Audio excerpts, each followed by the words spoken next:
முன்னாள் முதல்வர் கருணாநிதியின் 102வது பிறந்தநாளையொட்டி நடைபெற்ற செம்மொழி நாள் நிகழ்ச்சியில் தமிழக அரசின் 4 ஆண்டு சாதனை மலரை முதல்வர் மு க ஸ்டாலின் வெளியிட்டார்.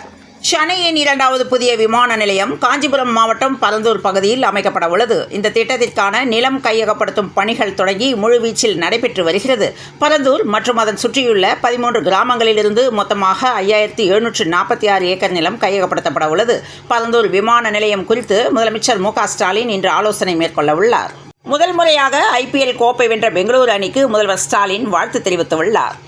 தமிழறிஞர் தாயம்மாள் அரவாணனுக்கு கலைஞர் மு கருணாநிதி செம்மொழி தமிழ் விருதை முதல்வர் மு க ஸ்டாலின் வழங்கினார்.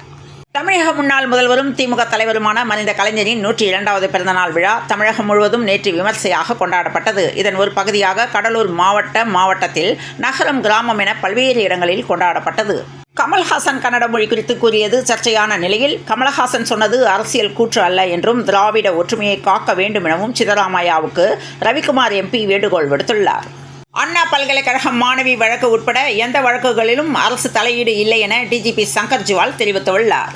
ஜாக்டோஜியோ வேலை நிறுத்தத்திற்கு தடை கோரிய வழக்கை உயர்நீதிமன்ற மதுரை கிளை தள்ளுபடி செய்தது.